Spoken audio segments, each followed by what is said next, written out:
আজ রাতে আমাকে নামাজে ইমামতি করতে বলা হয়েছিল, জোর করেই যেন আমাকে এই দায়িত্ব দেওয়া হল। আমি মাইক্রোফোনটা ঠিক করার চেষ্টা করছিলাম, শব্দ একটু কমিয়ে দিলাম যেন সবাই পরিষ্কার শুনতে পারে।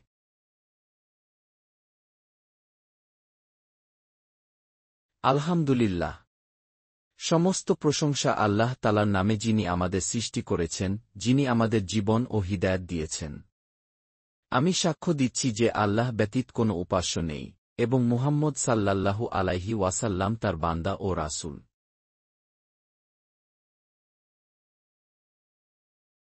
ভাই ও বোনেরা, আল্লাহ আমাদেরকে বলেছেন, নিশ্চয়ই রাসূলুল্লাহ এর জীবনে তোমাদের জন্য রয়েছে একটি উত্তম দৃষ্টান্ত।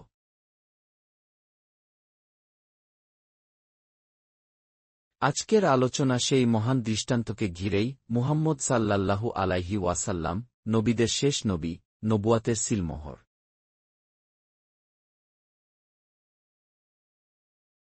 আমি একসময় আমেরিকার বিভিন্ন বিশ্ববিদ্যালয়ে লেকচার দিতাম।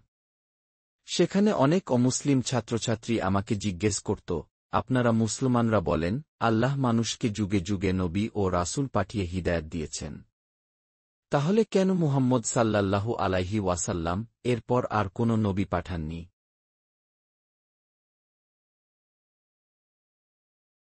তাদের প্রশ্ন ছিল আন্তরিক, এবং তা আমাকেও গভীরভাবে ভাবিয়েছিল। কেন সত্যিই তিনি শেষ নবী? কেন 1400 বছর ধরে আর কেউ আসেনি?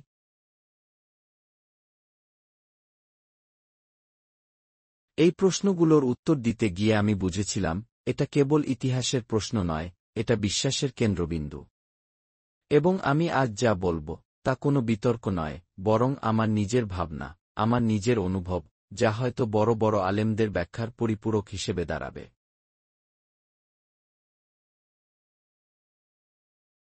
আমি সবাইকে নিয়ে ফিরে যেতে চাই ইসলামের ইতিহাসের এক ভয়াবহ, এক আবেগভরা মুহূর্তে, এমন এক মুহূর্ত যা সমগ্র মুসলিম সমাজকে কাঁপিয়ে দিয়েছিল।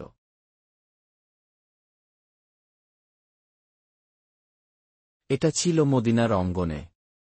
হঠাৎ এক গুজব ছড়িয়ে পড়েছিল, এমন গুজব যা মানুষের বুক কাঁপিয়ে দিচ্ছিল। সবাই স্তব্ধ, বিহ্বল। কেউ বিশ্বাস করতে পারছিল না। বাতাস ভারী হয়ে উঠেছিল। যেন শহরের প্রতিটি নিঃশ্বাসে অস্থিরতা জমে গেছে।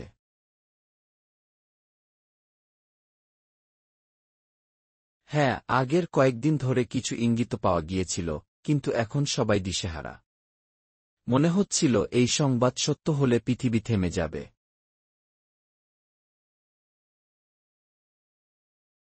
মানুষ ভয়ে কাঁপছিল। তাদের নেতা, তাদের প্রিয় নবী মুহাম্মদ সাল্লাল্লাহু আলাইহি ওয়াসাল্লাম কি সত্যিই চলে গেছেন?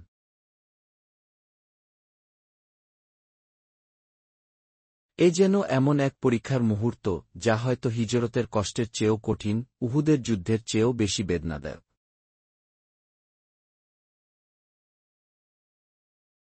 আমরা সবাই জানতাম তিনি ছিলেন আমাদের আশ্রয়, আমাদের পথপ্রদর্শক, আমাদের ভরসা। তার হাসি, তার কোমলতা, তার রসিকতা, তার দ্বিতা, সব মিলিয়ে তিনি ছিলেন এমন এক আলো, যা আমাদের প্রতিটি অন্ধকারকে আলোকিত করত।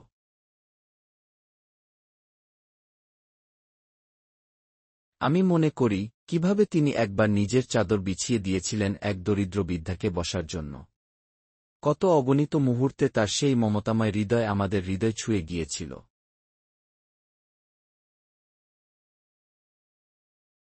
আমি এখনও দেখতে পাই তার পদচারণা, যেন তিনি সবসময় পাহাড়ের ঢাল বেয়ে উপরে উঠছেন।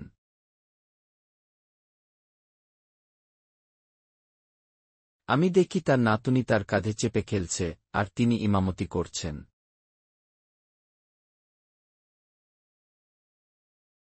তিনি ছিলেন শুধু একজন নবী নয়, একজন পিতা, বন্ধু, নেতা এবং দয়ালু শিক্ষক।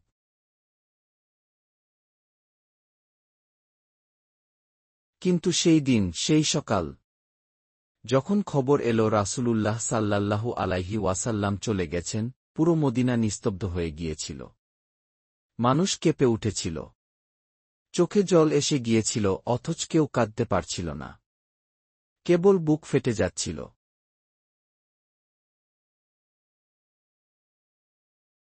ওমর রাদিয়াল্লাহু আনহু তখন দৌড়ে বেরিয়ে এলেন। তিনি ছিলেন দ্বিচিত্ত, ভয়ঙ্কর ব্যক্তিত্বের মানুষ। তার চোখে আগুন জ্বলছিল। তিনি গর্জে উঠলেন যে কেউ বলে মুহাম্মদ সাল্লাল্লাহু আলাইহি ওয়াসাল্লাম মারা গেছেন, আমি আমার তরবারি দিয়ে তাকে কেটে ফেলব।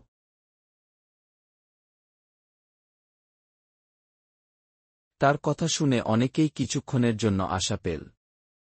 কিন্তু তার চিৎকারের পেছনে আমরা শুনতে পাচ্ছিলাম নবীর ঘর থেকে আসা কান্নার শব্দ।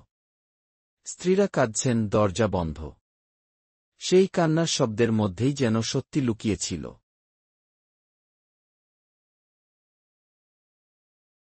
তারপর আবু বকর রাদিয়াল্লাহু আনহু এলেন। তার ঘোড়া ঘামে ভিজে গিয়েছিল। তিনি দৌড়ে এলেন, সোজা গেলেন তার মেয়ের ঘরে, নবীর স্ত্রী আয়েশা রাদিয়াল্লাহু আনহা এর ঘরে।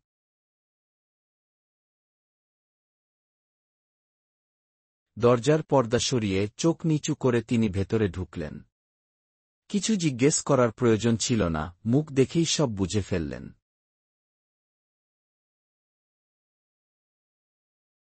তিনি এগিয়ে গেলেন, দেখলেন তার প্রিয় বন্ধু নবী শুয়ে আছেন নিঃশব্দে। মুখের উপর একখানা কাপড় ঢাকা।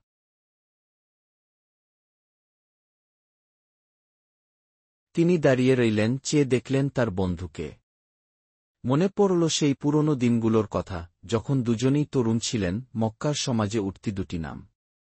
তখনও নবুয়ত আসেনি।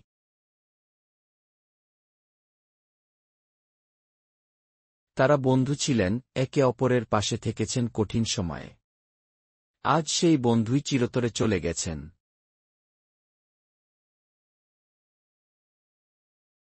আবু বকর রাদিয়াল্লাহু আনহু ঝুঁকে পড়লেন, কাপড়টা সরালেন, তার প্রিয় নবীর মুখে চুমু খেলেন।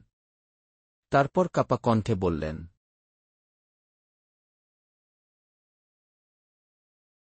হে আমার প্রিয়, তুমি জীবনে যেমন মধুর ছিলে, মৃত্যুতেও তেমনি মধুর।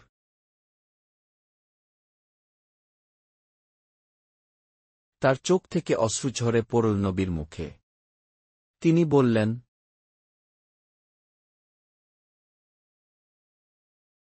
হে আমার বন্ধু, আমার প্রিয়তম, আমার বাবা-মা তোমার প্রতি উৎসর্গ হোক। যে মৃত্যু আল্লাহ তোমার জন্য নির্ধারণ করেছেন, তুমি তা স্বাদ নিয়েছ। এরপর তোমার আর কোনো মৃত্যু হবে না।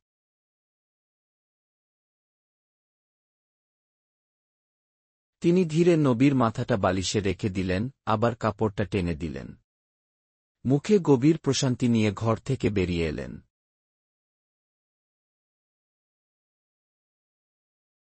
মানুষ তখনও বিভ্রান্ত। কেউ চিৎকার করছে, কেউ কাঁদছে, কেউ অবিশ্বাসে তাকিয়ে আছে।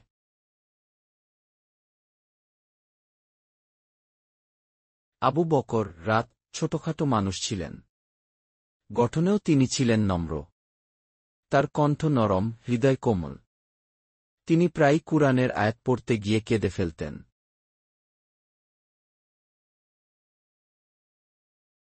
কিন্তু সেই দিনে তার কণ্ঠে আল্লাহ তাকে দৃঢ়তা দিয়েছিলেন।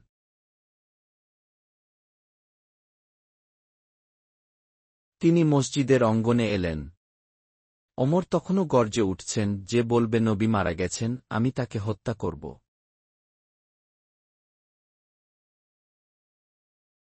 আবু বকর রাদিয়াল্লাহু আনহু তার কণ্ঠ উঁচু করে বললেন, ওমর, শান্ত হও।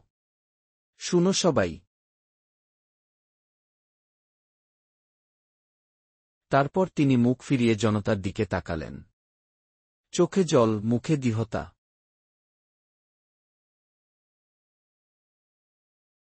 তিনি বললেন,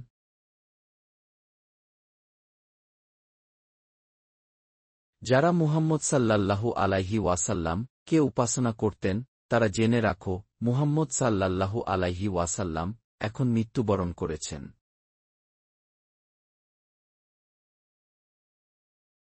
কিন্তু যারা আল্লাহকে উপাসনা করে, তারা জেনে রাখো, আল্লাহ অমর, তিনি কখনো মরবেন না।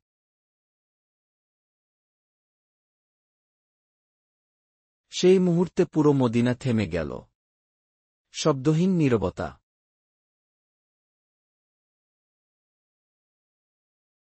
ওমরের হাত থেকে তরবারি পড়ে গেল। মানুষ বুঝতে পারল, সত্যিই তিনি চলে গেছেন, কিন্তু তার বার্তা, তার আল্লাহ, তার পথ এখনও জীবিত।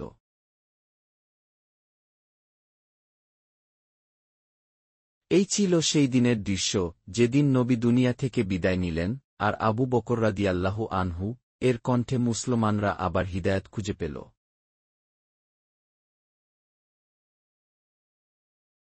আমি যতবারই এই ঘটনা ভাবি, বুকটা কেঁপে ওঠে। মনে হয় এই মৃত্যু ছিল শেষ নয়, এটা ছিল এক নতুন শুরু। আমি সেদিন লোকদের উদ্দেশ্যে বলছিলাম, তোমাদের মধ্যে যারা আল্লাহকে উপাসনা করো, তারা জেনে রাখো আল্লাহ অমর, তিনি বেঁচে থাকেন, কখনো মৃত্যুবরণ করেন না। আর যখন আমি বলতে বলতে আবেগে উত্তেজিত হয়ে উঠলাম, তখন বললাম, মুহাম্মদ সাল্লাল্লাহু আলাইহি ওয়াসাল্লাম আল্লাহর এক রাসূল মাত্র। তার আগে বহু রাসূল দুনিয়া থেকে বিদায় নিয়েছেন। তিনি যদি ইন্তিকাল করেন অথবা শহীদ হন, তবে তোমরা কি তবে তোমাদের পায়ের গোড়ালিতে ফিরে যাবে? আর যে এমনভাবে ফিরে যায়, সে আল্লাহর কোনো ক্ষতি করতে পারে না, তবে আল্লাহ শুকরগুজারদের পুরস্কার দেবেন।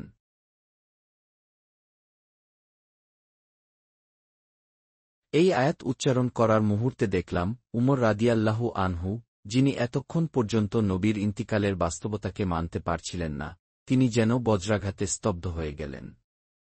আমার কণ্ঠ থেকে এই সত্য শুনে তিনি হাঁটু গেড়ে বসে পড়লেন, এমন এক সত্য, যা তিনি নিজের হৃদয়ে মেনে নিতে পারছিলেন না, কিন্তু যা ছিল আল্লাহর ঘোষণা। পরে বহু বছর পর তিনি নিজেই বলতেন, যখন আমি ওই আয়াত তিলাওয়াত করলাম, তখন মনে হয়েছিল, যেন আমরা সেই আয়াত আজ প্রথমবার শুনলাম, যদিও তা বহু বছর আগে নাজিল হয়েছিল।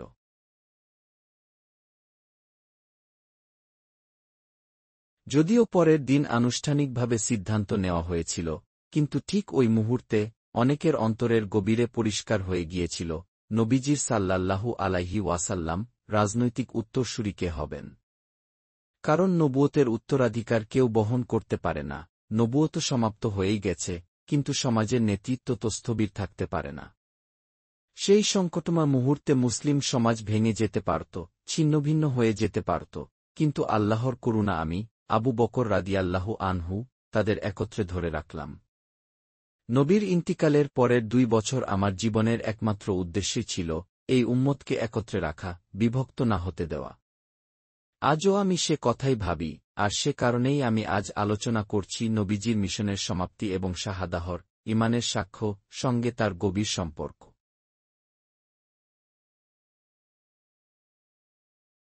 এক রাতে শাহাদাহ নিয়ে গভীরভাবে ভাবতে ভাবতে আমি 2টি আয়াত পড়ছিলাম। একটি আয়াতে আল্লাহ ঘোষণা করেন, আজ আমি তোমাদের জন্য তোমাদের দিনকে পরিপূর্ণ করলাম, তোমাদের প্রতি আমার অনুগ্রহ পূর্ণ করলাম এবং ইসলামকে তোমাদের জন্য দিনের রূপে মনোনীত করলাম। আরেকটি আয়াতে বলা হল, মুহাম্মদ তোমাদের পুরুষদের কারো পিতা নন, বরং তিনি আল্লাহর রাসূল এবং নবীদের সিল। সেই আয়াত আমাকে সারা রাত জাগিয়ে রেখেছিল।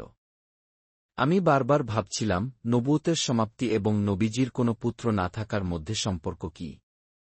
আল্লাহ নিজেই বলেছেন, আল্লাহ সবকিছু জানেন। তাহলে মানুষের মানসিকতা, আবেগ, ইতিহাস, সব মিলিয়ে আল্লাহ আমাদের কি শিক্ষা দিচ্ছেন?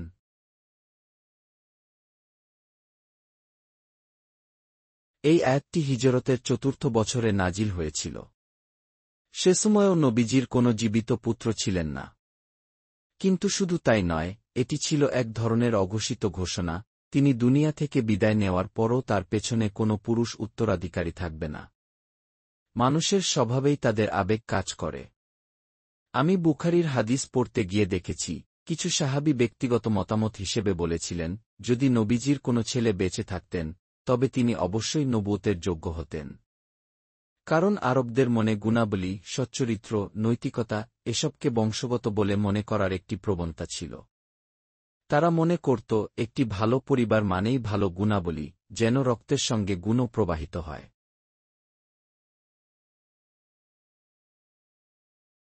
আজকের আমেরিকান সমাজে যেমন কেউ চাকরির আবেদন করলে বলে না, কি তোমার বাবা কে? কিন্তু মধ্যপ্রাচ্যে গিয়ে আমি দেখেছি, কোনো ব্যক্তির পরিবার, বংশ, বাপদাদার পরিচয় এখনও মানুষের মনে গভীর প্রভাব ফেলে। 7ম শতাব্দীর আরবরা তো আরও বেশি তা বিশ্বাস করত। সুতরাং যদি নবীজির কোনো ছেলে থাকত, তাহলে সেই আবেগ, সংস্কৃতি এবং মানুষের স্বাভাবিক প্রবণতা, সব মিলিয়ে তাকে এক ধরনের নবুয়্যত মর্যাদা দেওয়ার প্রবল সম্ভাবনা ছিল। যদিও কুরআন স্পষ্টভাবে নবুয়ত সমাপ্ত ঘোষণা করেছে, কিন্তু আবেগের সামনে মানুষের যুক্তি অনেক সময় দুর্বল হয়ে যায়।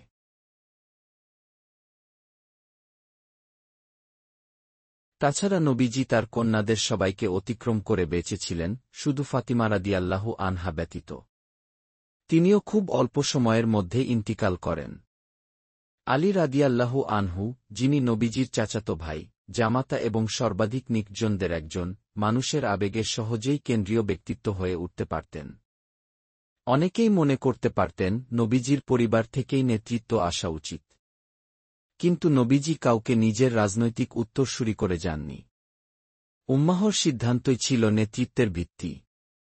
আর সেই ধারায় আবু বকর, তারপর উমর, উসমান এবং শেষে আলী খলিফা হন।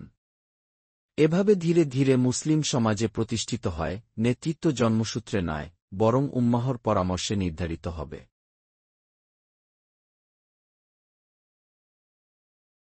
মানুষের আবেগের একটি উদাহরণ পশ্চিমেও দেখা যায়। জন এফ কেনেডি নিহত হওয়ার পর অনেকে মনে করত তার ভাই ববি কেনেডি বা টেড কেনেডি প্রেসিডেন্ট হলে যেন জন কেনেডি ফিরে আসতেন। মানুষের এই প্রত্যাশা, একজনের স্থানে তার পরিবার থেকে আরেকজন আসবে, এটাই স্বাভাবিক মানবিক প্রবণতা। আরবদের সমাজে এটি আরও শক্তিশালী ছিল।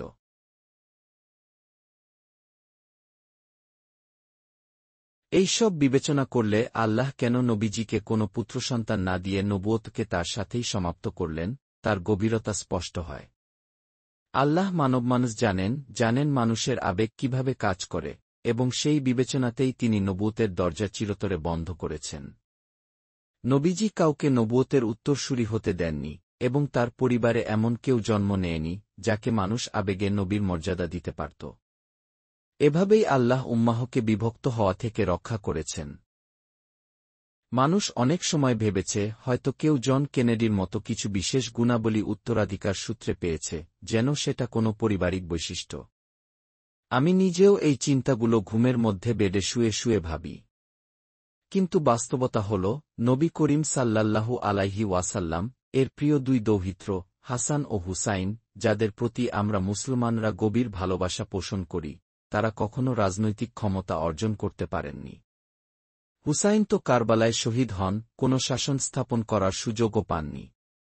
তবুও আলী রাদিয়াল্লাহু আনহু এর বংশধারার কিছু লোক বিভিন্ন সময়ে মুসলমানদের একটি অংশের কাছে এক বিশেষ আধ্যাত্মিক মর্যাদায় অধিষ্ঠিত হন, যেন তারা নবীর কিছু করিশমা বা আধ্যাত্মিক গুণ উত্তরাধিকার সূত্রে পেয়েছে।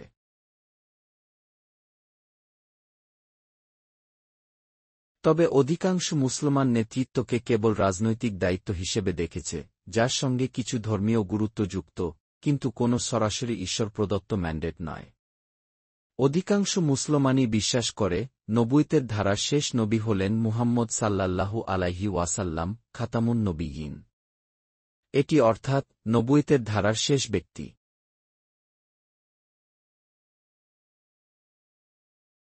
কোরআন আমাদের জানায় যে প্রত্যেক জাতির জন্য এক সময় এক বা একাধিক নবী প্রেরিত হয়েছে। নবী করিম সাল্লাল্লাহু আলাইহি ওয়াসাল্লাম নিজেও বলেছেন, অন্তত 1 লাখ নবী মানবজাতির ইতিহাসে প্রেরিত হয়েছেন। একদিকে এটি দারুণ, কিন্তু অন্যদিকে এটি একরকম দুঃখজনকও, কারণ বারবার নবী পাঠাতে হয়েছে, অর্থাৎ মানুষের নৈতিক ও আধ্যাত্মিক দৃঢ়তা অনেক সময় বিপদগামী হয়।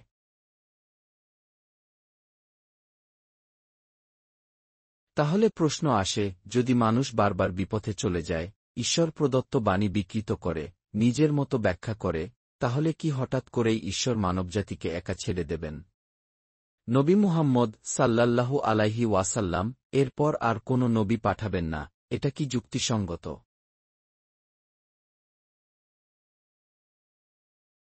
একবার কানসাস স্টেট ইউনিভার্সিটির এক ছাত্র আমার কাছে এই প্রশ্নটি করেছিল। আমি বলেছিলাম, মুসলমানরা সাধারণত যুক্তি দেন, কোরআন অন্য সব ধর্মগ্রন্থ থেকে ভিন্ন, কারণ এটি সম্পূর্ণ শুদ্ধ। অন্যান্য ধর্মগ্রন্থে নবীদের বাণী থাকতে পারে, কিন্তু তা মানুষের লেখা, কবিতা, ব্যাখ্যা, অনুবাদ ভুল, নকলের ভুল, সাংস্কৃতিক প্রভাবের সঙ্গে মিশে গেছে। ফলে কোনটা আসল ঈশ্বরের বাণী, আর কোনটা মানুষের সংযোজন তা আলাদা করা প্রায় অসম্ভব।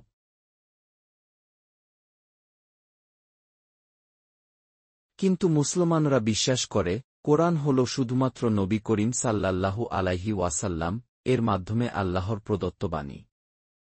তিনি সম্পূর্ণ নিশ্চিত ছিলেন যে এগুলো আল্লাহর পক্ষ থেকে এসেছে।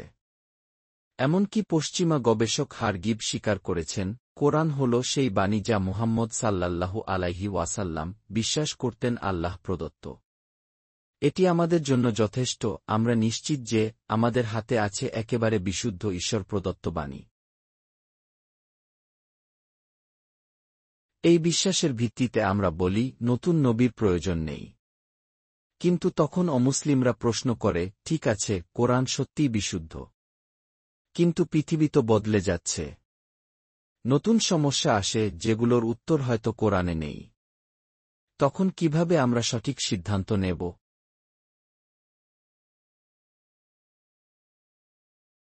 আমি তখন বলি, আমাদের কাছে আছে সুন্নাহ, অর্থাৎ নবী সাল্লাল্লাহু আলাইহি ওয়াসাল্লাম এর জীবনাচার, কথা, কাজ এবং তার অনুমোদন। এই সুন্নাহ প্রথম ৩ শতাব্দীতে অত্যন্ত সূক্ষ্মভাবে যাচাই বাছাই করে সংকলিত হয়েছে। এটি আমাদের দেখিয়ে দেয় কিভাবে প্রতিটি পরিস্থিতিতে চলতে হবে, কিভাবে কোরআনের শিক্ষাকে বাস্তবে প্রয়োগ করতে হবে।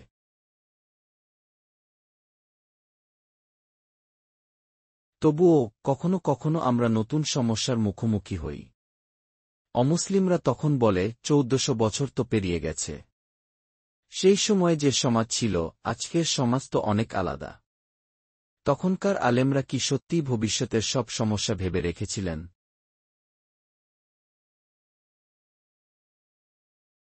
আমরা মুসলমানরা তখন উত্তর দিই, আমরা ইজতিহাদ করতে পারি। অর্থাৎ আগের আলেমদের মতো আমরা কোরআন ও সুন্নাহর ভিত্তিতে নতুন প্রেক্ষাপটে আইন ও বিধান নির্ধারণ করতে পারি। তবে তখনও প্রশ্ন আসে, তোমরা মানুষ। মানুষের মধ্যে পার্থক্য থাকবে। এক আলেম একভাবে ব্যাখ্যা করবে, আরেকজন অন্যভাবে। এতে বিভেদ হবে, ভুল হবে।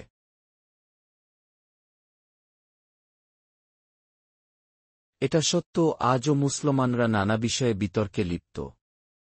নারীর ভূমিকা, অর্থনীতি, ব্যাংকিং ব্যবস্থা, অমুসলিম রাষ্ট্রে মুসলমানদের জীবনযাপন, রাজনৈতিক অংশগ্রহণ, এসব নিয়ে বিতর্ক হয়। এসব বিতর্ক হয়তো ইসলামের মৌলিক বিশ্বাসকে প্রভাবিত করে না, কিন্তু সমাজ জীবনে তা গভীর প্রভাব ফেলে।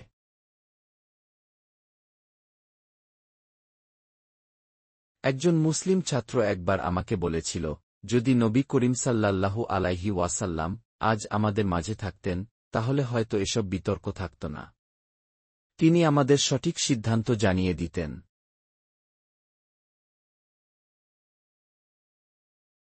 এই কথার মধ্যে গভীর আকুতি আছে, মানুষ চায় আল্লাহর সরাসরি নির্দেশনা।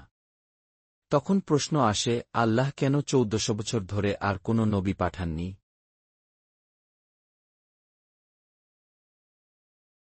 আমি বলিম, এর উত্তর কোরআনে সরাসরি দেওয়া হয়নি। কিন্তু আমরা কিছু অনুমান করতে পারি। হয়তো আল্লাহর অগাধ প্রজ্ঞায় একাধিক কারণ রয়েছে। হয়তো আল্লাহ চেয়েছেন মানুষ এখন নিজেই দায়িত্ব নিক। কোরআন ও নবীর আদর্শকে কেন্দ্র করে নিজেরাই সমাধান খুঁজে বের করুক।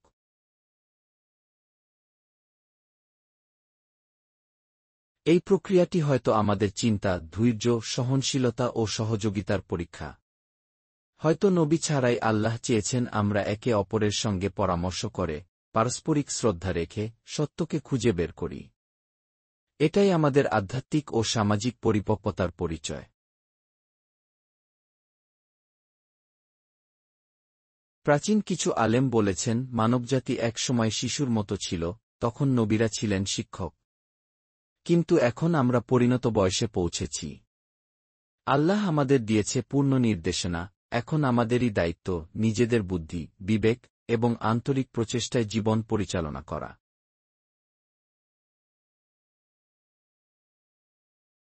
নবুয়ত শেষ হয়ে গেল, কিন্তু পথ শেষ হয়নি। কোরআন ও নবীর শিক্ষা আজও জীবন্ত। আমাদের কাজ হল তা বুঝে, প্রয়োগ করে এবং মানব জীবনের প্রতিটি চ্যালেঞ্জে আল্লাহর প্রদত্ত নির্দেশনা অনুসরণ করা।